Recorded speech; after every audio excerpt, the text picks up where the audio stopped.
എല്ലാ കൂട്ടുകാർക്കും എൻ്റെ യൂട്യൂബ് ചാനലിലേക്ക് സ്വാഗതം. അപ്പോഴത്തേ ഇന്ന് നല്ല ചെമ്മീൻ്റെ ചാകരയായിരുന്നു ഗൈസ്, ചാകര. അപ്പോഴത്തേ അച്ഛൻ കുറേ ചെമ്മീൻ മേടിച്ചുകൊണ്ട് വന്നു കേട്ടോ. വൈകുന്നേരമായിരുന്നു.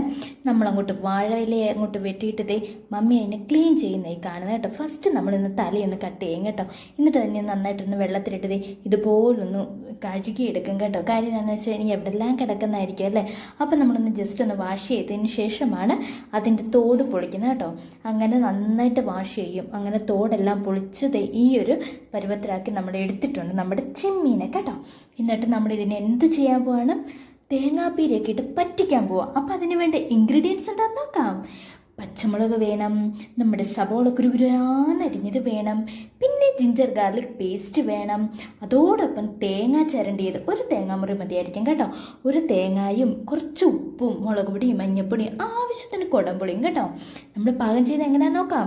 നമ്മുടെ ചട്ടി അങ്ങോട്ട് വെച്ചു. ചട്ടിയിലേക്ക് ചെമ്മീനും നമ്മുടെ എന്താ പറയുന്ന കുടംപുളിയും അതിനകത്ത് ഇട്ടതിന് ശേഷം ഈ മിക്സ് ചെയ്ത് പച്ചമുളകും തേങ്ങാപ്പിരിയും മഞ്ഞൾപ്പൊടിയും ഉപ്പും സവോളയും എല്ലാം കൂടെ കൈ കൊണ്ട് നന്നായിട്ടൊന്ന് ഞെരടിയിട്ട് ഇതിനകത്തേക്ക് അങ്ങോട്ട് ഇടുക.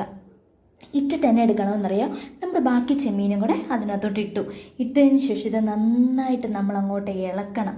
ഇളക്കി കഴിയുമ്പോഴത്തേക്കും ഈ തേങ്ങാപ്പീരയുടെ മൈൻഡ് ഇച്ചിരി വെള്ളം കാണുമല്ലോ ആ പാത്രത്തിൽ, അതൊന്ന് ജസ്റ്റ് ഒന്ന് കഴുകി ശകലം വെള്ളവും കൂടെ ഒന്ന് ഒഴിക്കണം. എന്നിട്ട് അവനെ ഇതുപോലെ അങ്ങോട്ടൊന്ന് കുഴച്ചിട്ട് അടപ്പിട്ട് നമ്മളൊന്ന് അടച്ച് വെക്കണം. അപ്പോൾ പിന്നെ ചെമ്മീൻ കറി വെച്ചാൽ മാത്രം പോരാ, വറുത്തും വേണമെന്ന് ഞങ്ങൾ പറഞ്ഞു. അപ്പോഴത്തേക്കും നമുക്ക് കുറച്ച് മീൻ വറുക്കുകയും കൂടെ വേണമല്ലോ. അപ്പം നമ്മൾ ഇവനെ അങ്ങ് സുന്ദരക്കുട്ടപ്പനാക്കി ചട്ടിയിലേക്ക് വെച്ചു. അടപ്പിട്ട് അവനെ അങ്ങോട്ട് അടച്ചു. അപ്പോൾ അവൻ്റെ കാര്യം അവൻ അവിടെ കിടന്ന് തിളച്ചോളൂ. പിന്നെ നമ്മൾ വറയിലേക്ക് പോയി. വറക്കാനായിട്ട് മുളക് പൊടിയും മഞ്ഞൾപ്പൊടിയും ഉപ്പും പിന്നെന്താണ് ജിഞ്ചർ ഗാർലിക് പേസ്റ്റ് അതും കൂടി ഇട്ട്. പക്ഷേ ഈ ജിഞ്ചർ ഗാർലിക് പേസ്റ്റ് ഉള്ളതുകൊണ്ട് എന്ത് ഉപകാരം അല്ലേ. അല്ലെങ്കിൽ നമ്മൾ ഇഞ്ചി ചിരണ്ടണം, വെളുത്തുള്ളി പൊളിക്കണം. അപ്പോൾ അവനെ അവിടെ മിക്സ് ചെയ്ത് വെച്ചപ്പോഴത്തേക്ക് അടപ്പ് പൊക്കി നോക്കിയപ്പം നമ്മുടെ ചെമ്മീൻ കറി ഇങ്ങനെ തിളത്തിളാന്ന് തിളയ്ക്കുന്നുണ്ടായിരുന്നു കേട്ടോ. നല്ല സൂപ്പർ സ്മെല്ലായിരുന്നു കേട്ടോ. പൊളിയായിരുന്നുണ്ട്, പറയാൻ വയ്യ. അപ്പോഴത്തേക്കും ഈ പുരട്ടി വെച്ചിരിക്കുന്നത് നമുക്ക് വറക്കാറായി വരുന്നത് കേട്ടോ. അപ്പോൾ ഇവൻ നന്നായിട്ട് അങ്ങ് തിളച്ച് നല്ല സ്മെല്ലൊക്കെ വന്ന് ഒരു പാകത്തിലായി വന്നു, വെന്തു. അപ്പം നമുക്ക് ഇവനെ മാറ്റി വെക്കാമെന്ന് ഓർത്തു കേട്ടോ. അപ്പോഴത്തേ നമ്മുടെ ചെമ്മീൻ കറി റെഡി ആയിട്ടുണ്ട്. നല്ല സൂപ്പറായിരുന്നു കേട്ടോ. അപ്പോൾ ഇവനെ അങ്ങോട്ട് നമ്മൾ മാറ്റി വെച്ചു, തീ ഓഫ് ചെയ്തു. പിന്നെ നമ്മൾ ചീനച്ചട്ടി വെച്ചു. അതിലേക്ക് നമ്മൾ എണ്ണ അങ്ങോട്ട് നന്നായിട്ട് തിളച്ച് വന്നപ്പോൾ നമ്മൾ ഓരോ ചെമ്മീൻ പീസും അതിനകത്തോട്ട് കിടകിടാന്നിട്ട് കേട്ടോ.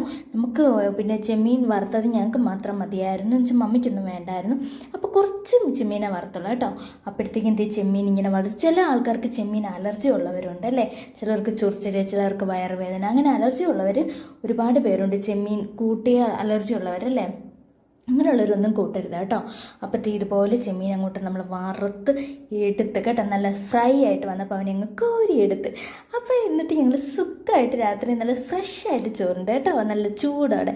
അപ്പോൾ എൻ്റെ വീഡിയോ ഇന്നത്തെ ഇത്രയുള്ളൂ കേട്ടോ. ഇഷ്ടപ്പെട്ടാൽ ലൈക്ക് ചെയ്യാനും സബ്സ്ക്രൈബ് ചെയ്യാനും മറക്കല്ലേ. ടാറ്റാ, ബൈ.